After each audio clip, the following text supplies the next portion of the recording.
Coming up, Debbie and I here for our Friday roundup. Bill Gates says AI will replace doctors, teachers within 10 years and claims humans won't be needed for most things. We're going to discuss the potential impact of AI and how it's transforming our society. We're also going to talk about how NPR can be defunded, how Disney movies lost the plot, and how Tren de Aragua, the left's favorite new victims, is giving the Venezuelan people a bad name. Hey, if you're watching on X or Rumble or YouTube, listening on Apple or Spotify, please subscribe to my channel. Hit the subscribe, follow, and the notifications button. This is the Dinesh D'Souza podcast.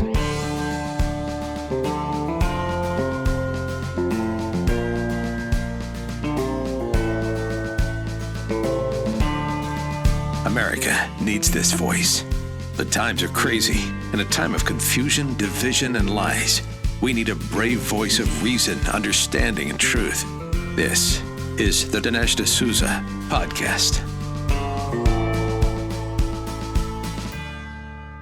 Debbie and I are here for our Friday roundup, and honey, it happens to coincide with us now in our 10th year of marriage. In fact, we did our 9th anniversary getaway. Mm-hmm. Although you reminded me this was really our 10th getaway because we had our honeymoon. So when you count I said it was our 10th honeymoon. and we went to a new destination, which was in the Caribbean, mm-hmm. Grand Cayman, and we loved it. Yeah. Oh my gosh. I loved it. Well, you're a tropical girl. You like Hawaii. We have a favorite place we go to in Mexico. But I think in some ways Grand Cayman took the cake, as we say. Yes. And it was, I think, not one thing, but it was really a complex of factors. So number one, if you're going from Texas to Hawaii, it's like 9 hours because you got to go to California. You fly another. It's probably more like 11 hours when it's all said and done. So it's like going to Europe. Yeah, it is. Now, our Mexico spot is about 2 hours away, but 45-minute drive. 45-minute drive when you get there. And it's Mexico, so it's a little bit more complex to navigate your way. But Grand Cayman is a British island. I think one of the things you liked about it is you like that very British kind of formality, right? Everything is kind of done properly. And it's funny because you see, I don't mean this in a bad way, but I mean, you have all these Caribbean islands, right? And you have all these Caribbean guys, hey man, you've got an amazing ton, and so on. But what I'm getting at is these British guys, they all speak with an English accent. So it's almost like a transplanted part of London in the Caribbean. So it's the proximity, the beach. The proximity from the airport to the hotel was great. It was like 10 minutes, 15 minutes max. And then just the cleanliness of the city, because I've been to Caribbean islands, and I can tell you, most of them are kind of dirty. The water's not exactly clean. Well, the islands are, they're close to each other. So people are motorboating here to there, and they're throwing stuff in the water. Whereas Grand Cayman is kind of by itself. It's got that 7-mile beach, which is fantastic. Mm-hmm. And it's also a little unusual. Both of us, we got in the ocean more than once. Well, I swore that I would never get in the water in the ocean ever again because of all the shark, not to mention all kinds of other creatures, sea creatures. Yeah. I was like, and then of course Julian is like, make sure that you don't step, that you kind of shuffle because of the stingrays. And I was like, oh my gosh. But it just so happens that the water is so clear. It's like a swimming pool. You can see right through to your feet. You can see to the ground. Very, very clear, very clean, beautiful color, Well, the other thing I have to add, because the two of us being foodies, is really good food. Yes. And in fact, we should recommend, there is a famous chef, Eric Rippert, and he's got a Michelin-starred restaurant in New York called Le Bernardin. It's a seafood restaurant. But he has a restaurant called Blue in Grand Cayman, and that was kind of a fitting name because the water is blue. That's probably where you got the idea. But that was kind of the memorable last day that we were there, and we had a great time. Yes, and I have to say, I hadn't had sugar in over 2 years. Well, when you get a famous French chef my gosh. doing dessert, it's a little hard to say no. Yeah, but the only thing about that dessert was it was very small. The portion was quite small.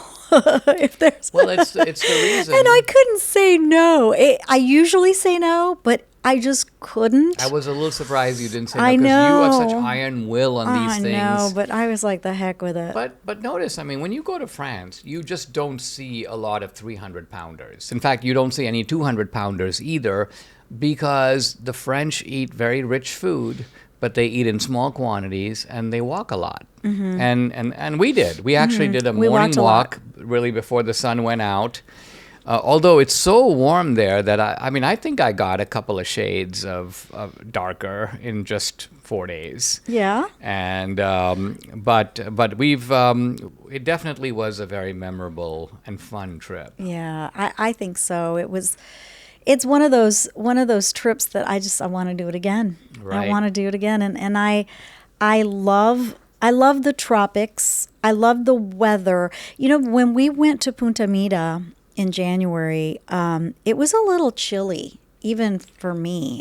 It was in the low 70s, but the wind was very, very chilly and a little downright cold, I thought. Yeah, I think And- most people have a kind of a sweet spot between about 68 and 72. If you ask people, what's the ideal weather? They Yeah. would basically say San Diego weather. But I remember when you would visit me in San Diego, when we were courting, you would say, I'd always hear you say, it's a little bit chilly. It's too cold I need here." to get my sweater. I need to get my I jacket. I always wore a sweater in San Diego. Yeah. I never didn't go around with a sweater. I always wore a sweater Yeah, because so I was your always sweet cold. spot is more like 85 degrees. My sweet spot is 78 to about 95. After 95, I'm like, okay, fine. It's cold, it's hot. But before 95, like 90 to 94, I'm still okay. I'm not even sweating at that point. And so I actually like it. Now, the only problem is when it gets that hot here where we live, is that it usually brings on a lot of rain. It does. It produces a lot of rain and it's very humid. And so it's not so nice. But pure sunshine at 94 and I'm fine, Yeah, no, absolutely. So- let's talk about, we often zoom into the political topics of the day, and we'll do some of that today, but we also wanted to talk about a broader topic, and that's AI, artificial intelligence, and our trigger for doing it is this article in the New York Post.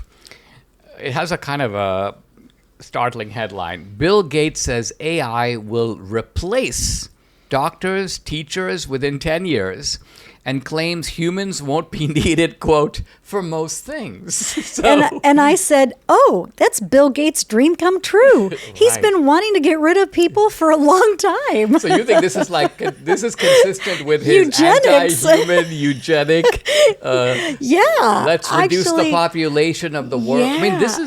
it is admittedly the unifying theme between Warren Buffett and Bill Gates. Isn't it ironic? These two guys, and they're quite different. In fact, they're not even from the same generation, and yet they converge on the issue that the Earth has too many people. Now, I think it is interesting that against this we have Elon Musk, who is constantly saying that needs the to Earth has too populate- few people. And he's participating And he is in a definitely big way. he is actively trying to repopulate the earth, it seems. Single-handedly. Single-handedly.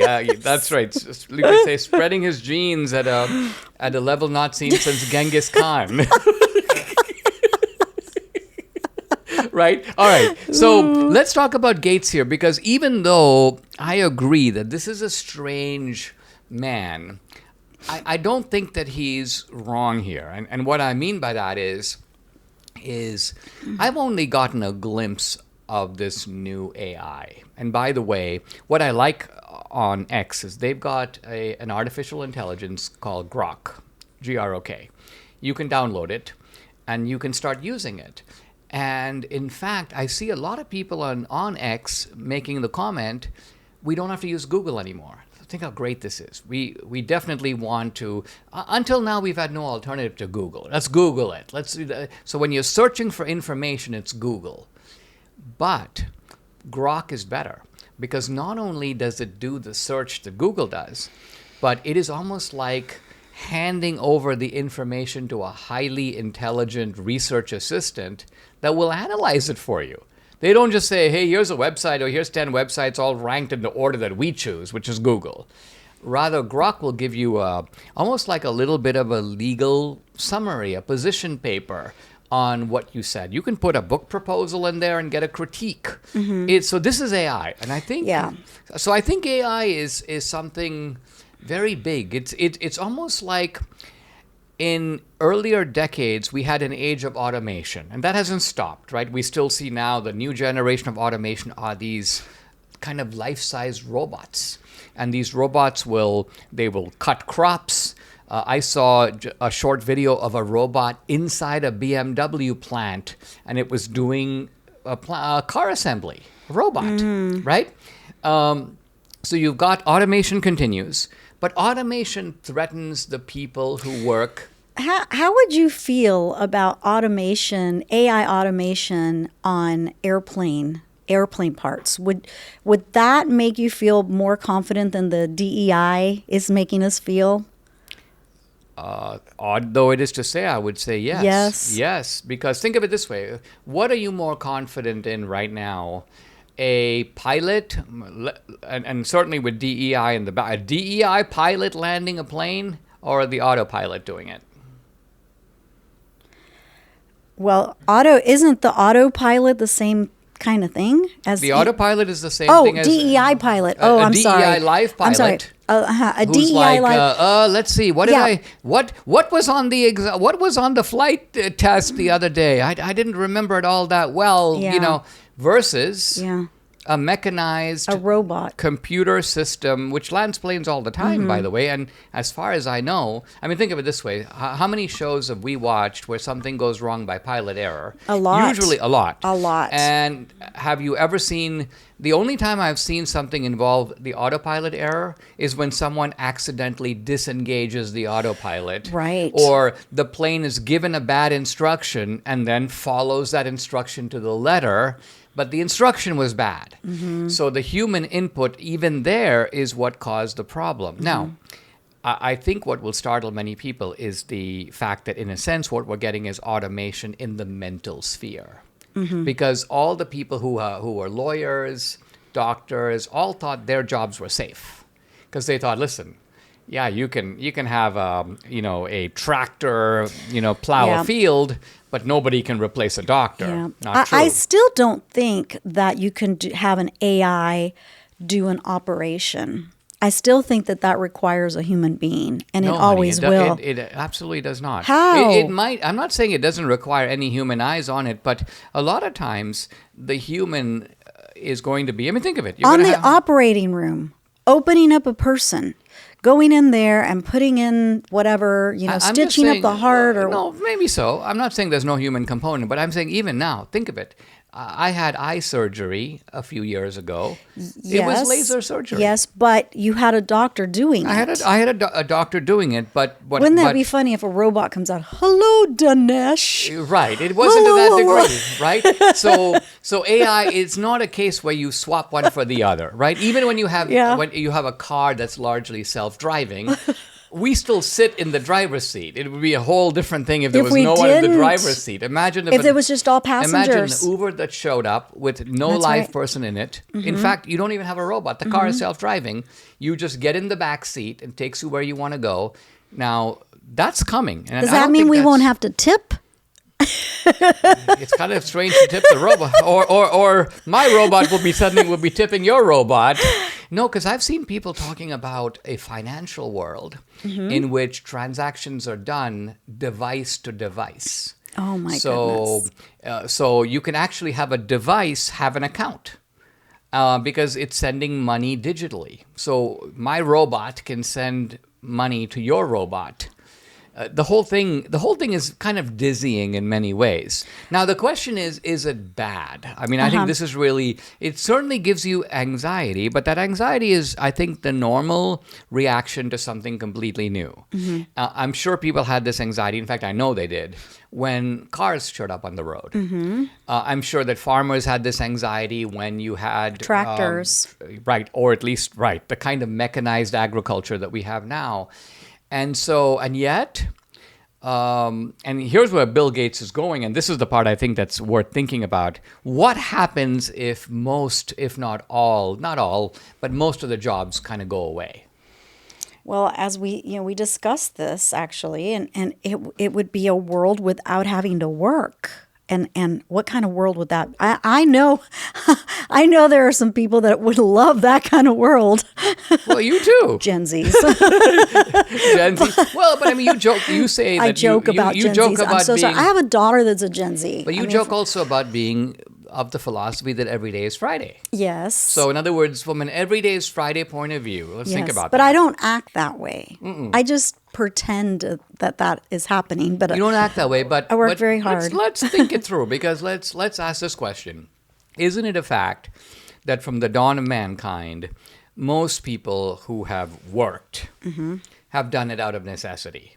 In other words, they didn't decide, work is really fun, I'm going to get up and I'm going to... Except if you're Donald Trump. Except if you're Trump. Hey, look, except if you're Murdoch, except if you're Warren Buffett. You say this is true of me. Yeah. But there, look, why would a guy like Murdoch, who is like 88, work? It's got to be that he enjoys it. It's got to be that he prefers doing it to anything else. So there's a small number of jobs, I admit mine included, that offer a lot of inherent satisfaction. But that's not true of most jobs. I think it's fair to say, right? It's fair to say. You walk into a store and you have someone behind the counter. Are they really enjoying being there? They might enjoy, chatting with people, but they're there out of necessity. And the proof of it is stop paying them and see if they show up. They won't show up.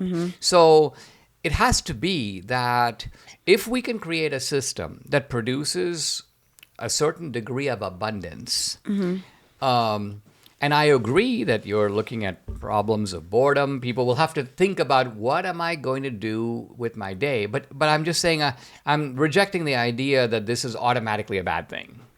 I'm simply saying that human interests, human needs, human desires, human wants will migrate to something else. So do you think college will become null and void? I mean, will people stop needing to go to college because there will be no career to have after college, and therefore college is no longer needed?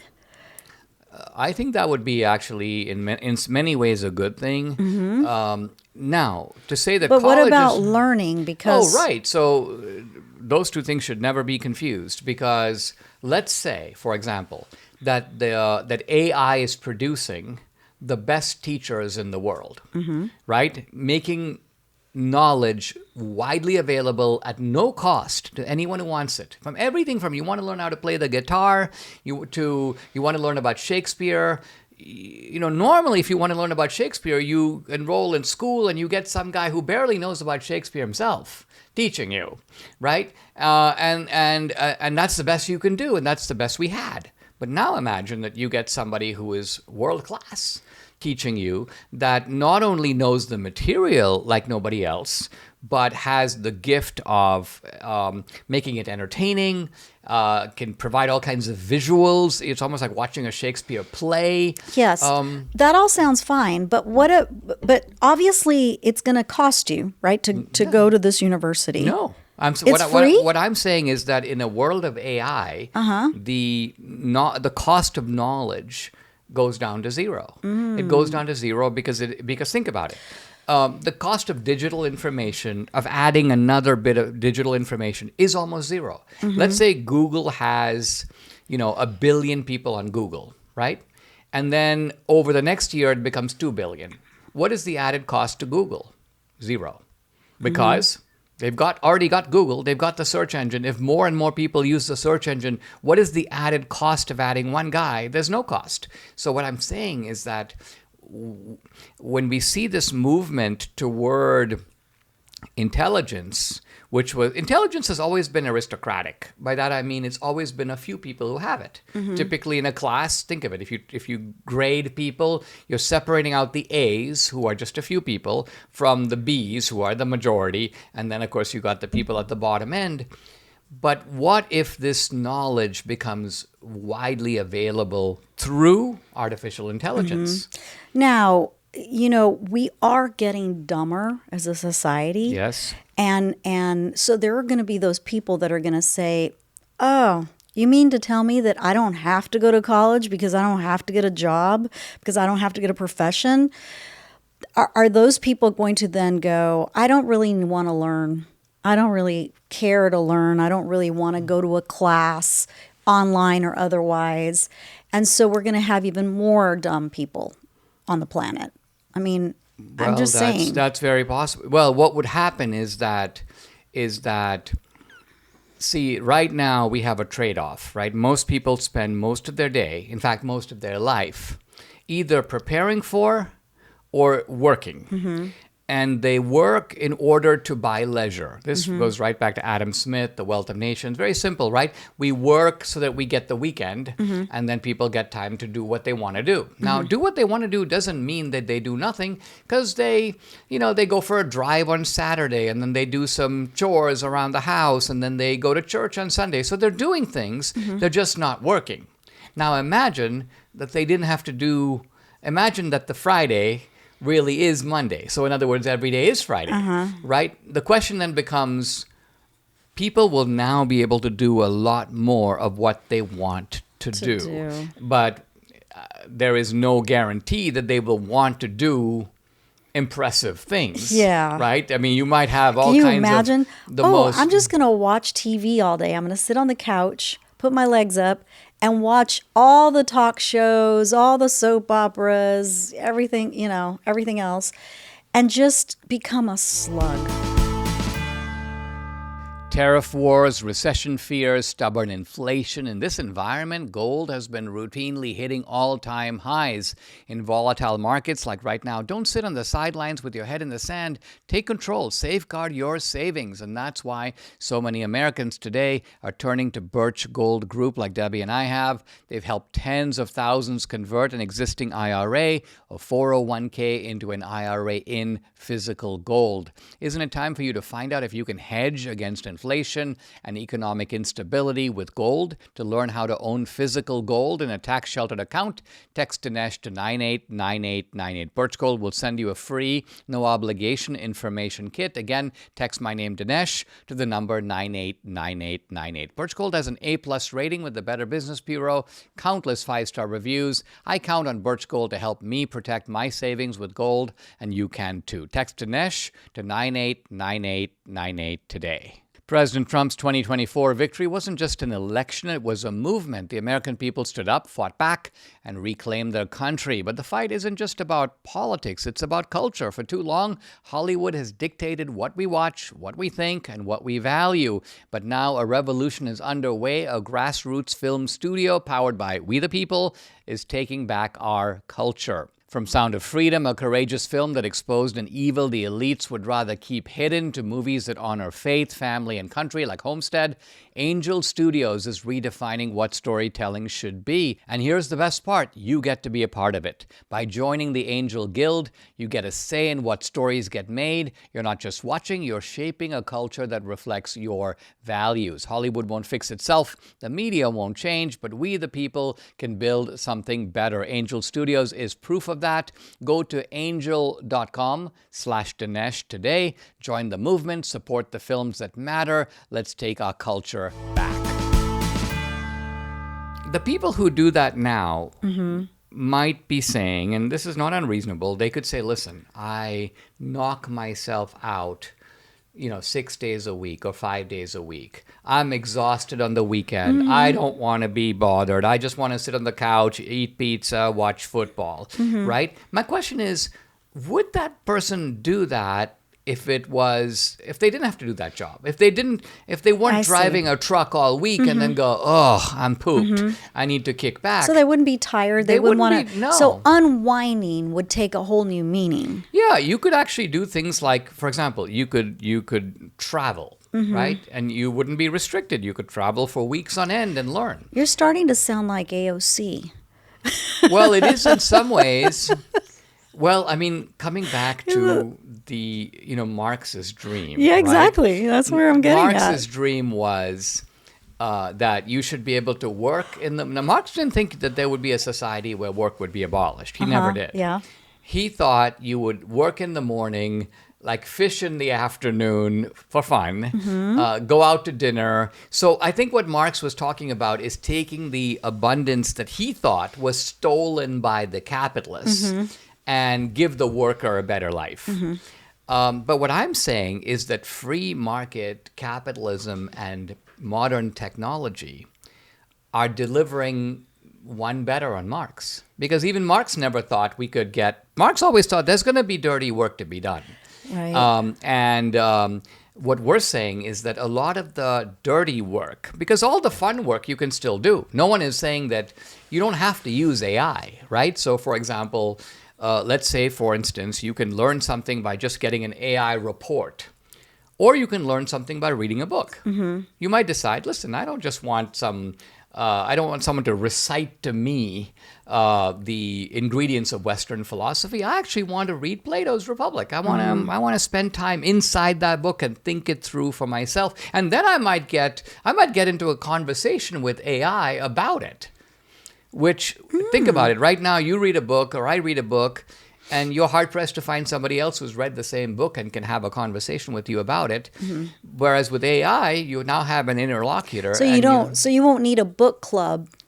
You just have a AI club. Yeah. And, I don't know. I'm having a hard time with this because I do believe that a world with internet and social media has become less tolerant and more divisive. And I feel like this will take it to a whole new level when you don't really have to interact with people anymore about anything, really. Well, what you say is true because, contrast two people who disagree strongly. Normally, if they're in person, at least under normal circumstances, they're going to somewhat moderate the extremism of their views. They're going to say things like, you may not agree with me on this, but, or let me be honest and say this. Whereas if you're posting on social media, you don't need any of those niceties, right? You don't need any preface. You just unload. Yeah. Sometimes even with people, there's no such thing as niceties. Right. But I'm just not sure that world, exciting though it may be, is good for a person, is good for a soul. I just don't know about that. I don't think it is ideal either, but let me say this, that, when I look at the harshness that you do see expressed, let's just say on the X platform right now, it's harsh. But the old X was more sanitized, but it was heavily censored, right? And so You're talking about the X between 2020 and 2024, I'm right? talking about Elon Musk's X versus the old regime of Twitter. Because I do remember a time on Twitter. I first started on Twitter in 2009. Yeah. So between 2009 and I would say 2015-ish, I was able to express my views and say whatever I wanted. In fact, I told you that I was under a little bit of a, incognito mode. Right. And I went crazy. Yeah. Really crazy. And I wasn't censored at all. My Right. tweets came out. I had lots of views. I had lots of likes. So you're saying there really are three There phases are. of Twitter. There There was. was the old Wild West Twitter. Then there was the censored Trump when Twitter. Trump came on, Right. they were like, "Ooh, Trump supporter." I don't think so. You know, Right. plus Trump, right? They did censor even Trump Right. in that time period. And then there was the time when I told you I lost about 30,000 followers on X the day after January 6th. So January 7th, 2021, I had 30,000 less, and I have the same amount today. Which is a good point, because we think of X as a free speech platform, and it has been for me. My X has grown enormously, but yours has been frozen. And so what Many you're saying, people's has. and others has Yeah. as well, that some of the censorship algorithms still seem to be in place. They are. I don't know if it's the case that the new Elon Musk regime has not uncovered them all, or what's going on, but that is definitely the case. Let's talk about let's change topics here a little bit. Well, one final thought on the AI front before we pass on is this. I think with some of these things, the power of the new technology is such that whether you think it's good or not, it's hard to see it being resisted, right? Think of the internet. We could sit before that and go, well, I don't think the internet's good for society. Well, whether you do or not, It happened. it's going to happen. Right. I don't think it's good for people to have these phones that they can walk around with that double as a camera. Well, the truth of it is, Like the woman on the floaty in the ocean. She was on her phone. right in the Caribbean Sea. She was like on a floaty on the phone. I thought, this is too much. Even, But it shows that, see, for her, she couldn't be without her phone, even on a plastic blowed-up device floating on the ocean. Yeah, I remember when we went for a walk, we saw a couple walking, and he was on a business meeting, and the wife was rolling her eyes like, really? It was such a sight, right? And then you noticed him. He was basically talking into the phone and saying, "I'm just checking in." Yeah. And you're like, "You're on a beach. Why are you checking? Is this really necessary to?" And the answer is, Now talk about a guy for whom work. He does not unplug. And probably enjoys his work. It's not that he enjoys the work. He probably enjoys the status. He enjoys the sense of kind of combat and competition. Yeah. He's probably the boss, and so he thinks it's great to be barking out orders to other people. All right. Yeah. Let's talk about, I don't know, you want to talk about NPR? Yeah, let's do it. NPR. We've gotten so many comments on Brandon Gill's cross-examination of Catherine Marr, the head of NPR, and I think for the first time there is a chance that NPR will be defunded. This idea has been around for really since Reagan. But nobody defunds them. And the reason is that NPR is very clever at maintaining good relations with moderate Republicans. And so when it comes time to defund them, the moderate Republicans will, my wife listens to NPR every day, so or my kids need Sesame Street. Oh, but so they've got enough going for them. Kind of like Disney. It's difficult to mobilize people who are not political against Disney because they just have this idea, well, Cinderella, Snow White, really? So Disney plays on that, and so they can push all kinds of perversion. Well, and you know what? Like, growing up, when I came to this country and I was trying to learn English, I watched a good bit amount of PBS.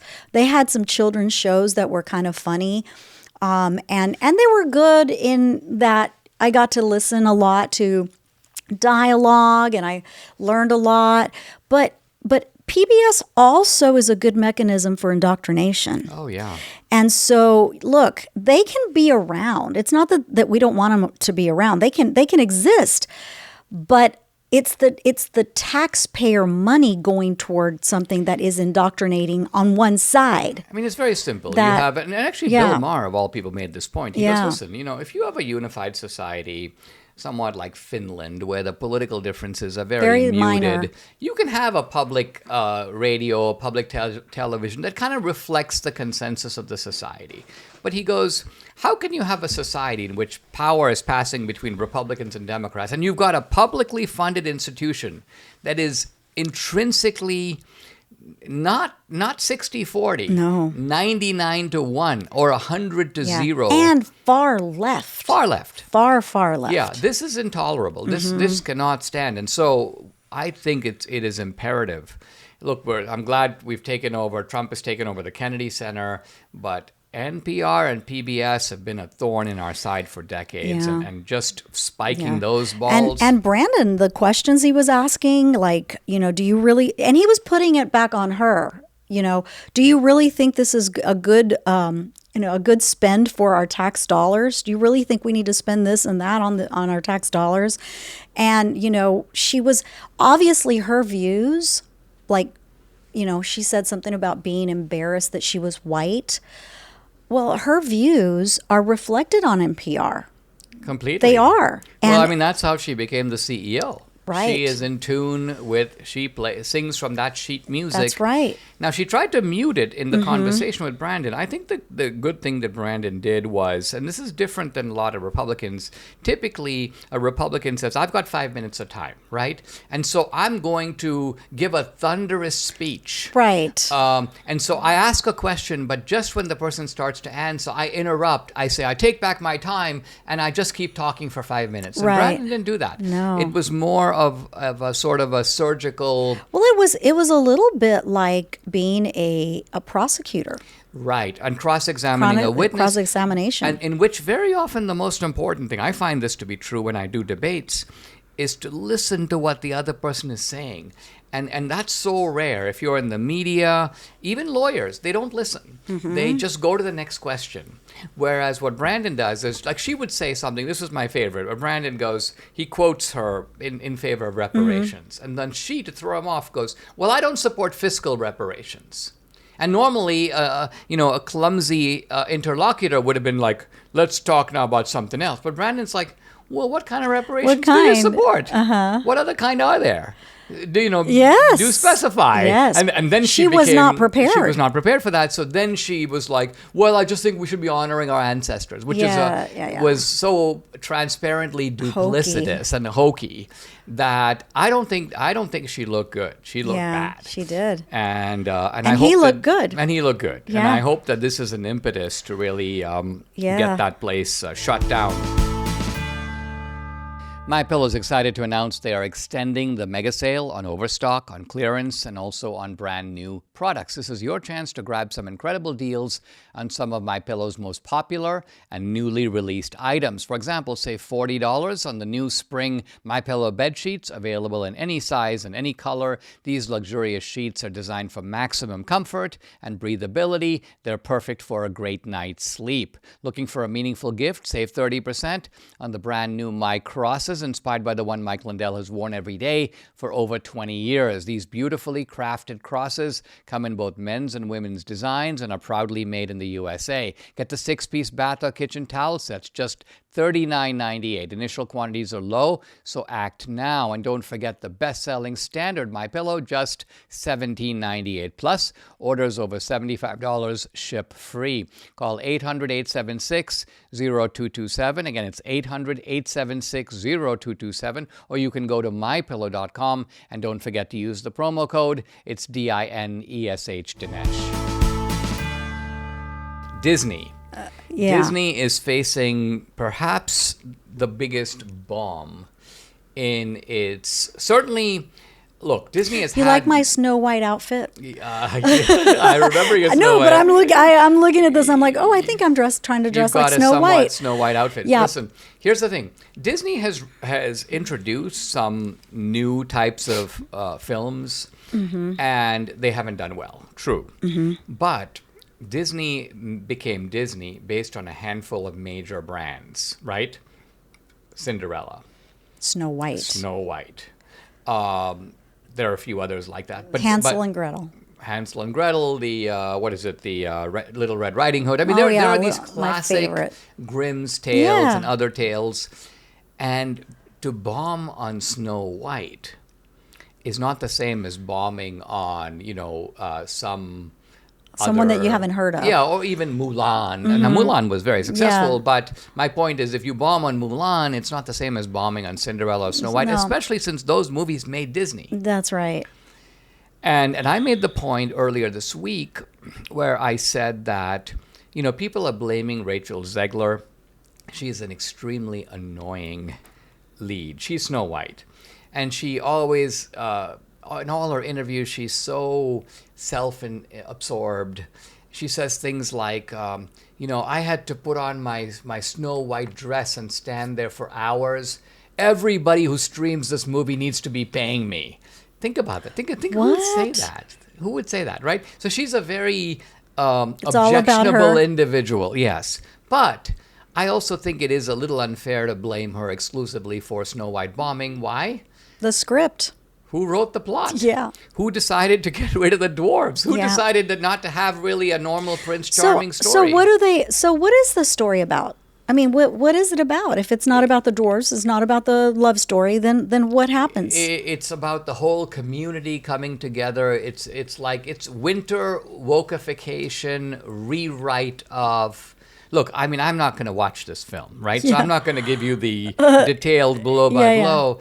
The moment I saw that they have taken the film, they've taken everything in the film that they see in their own demented As a way. problem. Right. So Prince and Princess, that's a problem. Princess eats apple and collapses until kissed by Prince, major problem. Major problem. Dwarves, getting into sensitive territory. The dwarves having defined characteristics, sleepy and so on. The idea And that they were dopey. dopey. Oh, yeah, no. Can't go there. So then what you get is basically, a whole bunch of writers coming in, plugging in their butt plugs and giving What? well, I'm just talking about the composition process of giving us the woke version. OMG. And I'm saying that's what destroyed the movie. Rachel Zegler, she's like Catherine Marr at NPR in that they brought her in because she was as woke as the rest of them.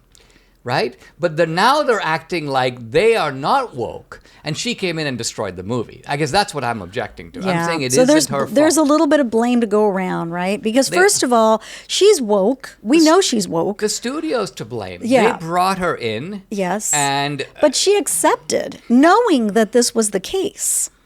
she was Right? hired she was hired Does to she be woke. sing? I don't know if she sings. That's really not the issue. They're acting now like because she's a Palestinian activist, which no surprise she of is. course. That's part of the woke ideology. Of course, yes. So in a way, Rachel Zegler could say to them, "What did you expect? You weren't looking for somebody like Katharine Hepburn. You wanted somebody like me.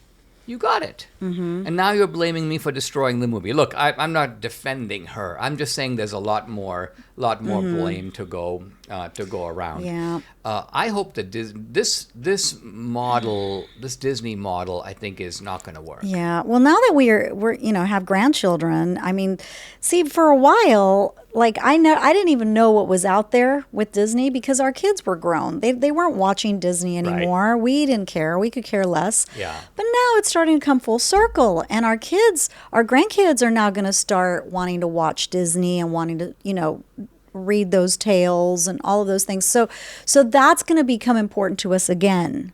So yeah, I mean, I have to. Full circle is the right way to put it because when I came to America at the age of 17, I was an exchange student for a year in Arizona. At the end of that year, we had a kind of exchange student mini sightseeing tour that began in Colorado, Arizona, but it also went to Disneyland in California. And I love Disney because I had never seen as anything did I. like that. In fact, I'd never seen an amusement park. And so the experience of Disney circa like 1979, I was very wowed by it, even though I was a little too old. I mean, I was 17, but nevertheless, I just found the whole thing just so charming. Kid at heart. It was just Americana, Yeah. And I even liked Space Mountain. I liked Bear Country. So I was a fan. It's of a Disney. small world after It's all. a Small World was hilarious. Yes. I mean, so the whole thing just made you chuckle from start to did. finish, and at the end of the day, you were just like, "Wow, Yeah. that is just so funny and entertaining and wholesome Yeah. and good music, and of course, very clean." Yes. And of course, it's a fun day out. Yeah. And then to see Disney take this kind of twisted, nasty turn. Like you, I went to Disneyland when I was like 4. When we Right. came to visit my grandparents from Venezuela, we went to California and I went to Disneyland. And so I have fond memories of Disneyland at that age. And then when I was 10, I went to Disney World in Orlando and loved that. But then when my kids were little, we went as a family, and I told you that my poor children were so embarrassed because we went to it was like the Wall of Presidents, right? And they had the animatronics, all of the presidents. It was incredible. But then they had Barack Obama. Was he the last one? Yeah, and I booed him. And my children were so embarrassed. They were like, "Oh no, Mom, you didn't just do that." And so, I think that's when they started getting a little bit on the, we're going to kind of, not that Obama wasn't the president, but I'm just saying that I think they did that kind of on purpose to they did. That was the creeping of the political. The other thing is when Danielle was very little, we were at Disney one time, and I remember it was kind of toward the evening, so it might have been winding down a little bit. And when you step away from some of the rides, I happened to see Goofy walking ahead of me and then leaning up against one of the buildings. And what does he do? He reaches and pulls off the top part of his Goofy a mask, and then he lights a cigarette, right? Oh, yeah. Yeah. And so, and he had this very cynical, perverted look. He looked like essentially Goofy was transformed before my eyes, right? And it's almost like I saw the old Disney and the new Disney in one snapshot, right? I saw the old Disney, which is Goofy, and then I see this perverted not man. so goofy. Right. Just with a cynical look. And his cynical look told me everything. It was kind of like, I'm supposed to play this dumb role from morning to night. Yeah. Here, give me a break. Let me have a cigarette and return to the real world. Yeah. Before I have to put this stupid Goofy costume back on. And at the time, of course, I didn't think of this ideologically in any way. I was just like, oh wow, there's goo. Oops, not so much. No, you know what it's like? Like going into it's like taking a very fine restaurant and going into the kitchen where you basically see everything's a mess, these big ovens and smoke. Or how about this one? When you find out Santa's not, who we thought he was. Santa's not who we thought he was. Okay, let's turn to, we want to talk about Venezuela. Oh. Because you were telling me that, because you are part of a group of Venezuelans who are on Facebook, and talk about the latest the latest kind of vibe. Well, this was actually a post that you did on Instagram, and a lot of these Venezuelans that chimed in, I did not know. They were not part of my group, but they were like, Debbie, please talk about the fact that all Venezuelans are not bad people. Apparently, because of this Tren de Aragua, these gangsters, Tren de Aragua, they're giving Venezuelans a bad name. Please do something about it. Please, talk about the fact that most Venezuelans, the majority of us, are Trump supporters, capitalists, hard workers, I mean, really, and I said, listen, I know I'm one of them. I definitely don't want to be compared to Tren de Aragua. I mean, that's ridiculous. Any more than, and I told you, it would be like an American being compared to an Antifa person. Like, you must be like them because you're American, and all of the Americans are like these guys. Right. No, Antifa, that group of people is a very small portion of the population, and they're very bad people. They shouldn't be compared Look with at the rest who of us. The great defenders right now of Tren de Aragua are not the Venezuelans. I never see a Venezuelan going, Tren de Aragua is amazing. No, it's the left. It's Tren de Aragua is embarrassing. Right. So the Venezuelans know that Tren de Aragua is horrible, just like the Mexicans know that MS-13 is horrible. That's Salvadorian. That is it's a Salvadorian gang. Now, there are elements of Mexico. And there's the Mexican mafia, of course. Yes, and Tren de Aragua, MS-13 is mostly made up of Salvadorians from El Salvador, but there are Mexicans and Guatemalans and from other Central American countries. So it's in become a kind of transnational. Yeah. It is a transnational, but the majority are from El Salvador, and that's why when they go home to Bukele, they're going home because that's their home. So, but Bukele made a telling remark when he said, "Look." He was talking about Mexico, and he said, everyone tells me that you've got these criminal gangs and they're so big and they're so powerful. He goes, in no country in the world is there any gang in existence that is more powerful than that country. And he goes, and for the simple reason that country has the military, right?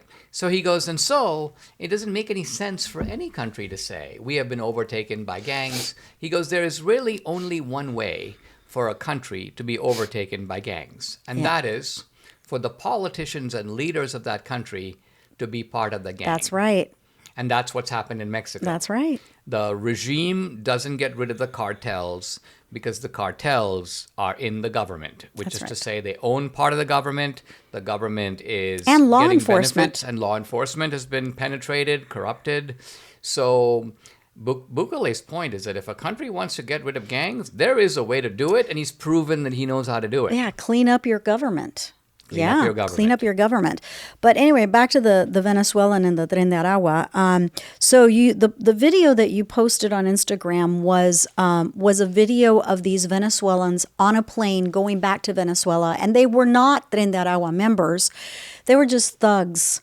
And I said, these are the worst of society that society has to offer. You were one of the first people to warn that the Venezuelans who are being sent over and who are coming over illegally were not fleeing socialism. No, they were the Chavistas themselves. They were actually fleeing what socialism promised them and didn't get. So they were coming to America because word on the street was that they were going to get all those goodies that they didn't get in Venezuela. So they were like, oh, Biden's going to give me a car. He's going to give me a house. What's not to like? Let's go. Let's go through the area in the Darien jungle. Who cares what happens there? As long as we get to America, we're good, So these people were really the bottom of the barrel of Venezuela. They were not the hardworking people that were destroyed, where their livelihood was destroyed. That's another show, and obviously my family is part of that group of people. That group of people, it looks like, broke into two. Yes. In other words, there were business people, there were Jewish merchants, there were some people who had the means and the ability to get out of Venezuela, and they got out early. Yes. And they fled. And they've set up in Miami. You see them in Florida. They're very successful Venezuelan community. They have helped deliver Florida to Trump. That's right.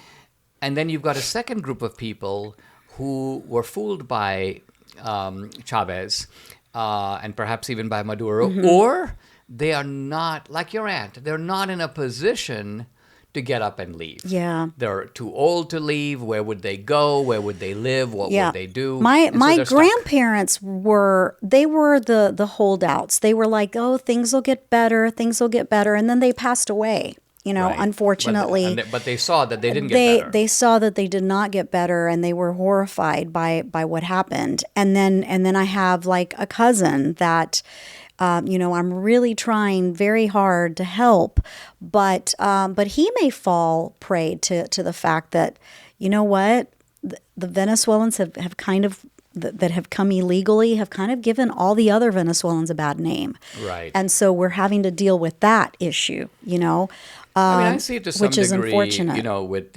with Indians, not to the same degree, because of course you're not talking about Tren de Aragua, but what's happened is you have abuses in like the H-1B program. Mm-hmm. And what happens is that the abuses are not coming exclusively on the Indian side. It's true, you have these Indian suppliers, and what they do is that they create these, we'll supply the labor that you need. And then you've got these tech companies and software companies and sometimes not even tech companies. And what they do is they act like there are no willing and employable Americans. Why? Because they'd rather get an Indian guy that they can pay much less, not to mention the fact that that guy then has to work for this company because you've come on that visa. You can't go anywhere else. You're almost like beholden to that company. So you've got this unhealthy alliance. But my point is, for Americans watching it from the outside, you go, these horrible Indians, they're gaming the system. Yeah. And so it gives Indians a bad name. Yeah. No, I think that's unfortunate, really, because there are a lot of really great Indian Americans that have contributed a great deal to this country, and there are a lot of great Venezuelan Americans. Hello. Sure. No, well, yeah, I mean, but I don't get it because I obviously been here since I'm 17. Yeah. Most people who follow me, know exactly my story, and so I'm not going to get lumped in. But I noticed even Vivek's a good guy, right? And Vivek was born here. So Vivek is more American than I am that sense. And yet, I see people of Vivek, go home, deport Vivek. Yeah, no. Why is Vivek talking about the H-1B? Vivek is somebody who I think has broadened the debate in this country in a very good way. Yeah. So I wish Vivek well, and I hope he makes it, by the way, in his race for the Senate. Yeah. For Trump the Senate, you mean for governor? For governor, sorry. Trump has endorsed him in Ohio, and of course the election is next year. Well, I hope that that people, don't be so cruel and judgmental about different people that are here for different reasons. Well, make valid distinctions. I mean, exactly. I think this is the key, is that the Tren de Aragua is a Venezuelan gang, but it's not exactly representative of the people of Venezuela. Duh. Subscribe to the Dinesh D'Souza podcast on Apple, Google, and Spotify, or watch on Rumble, YouTube, and SalemNow.com.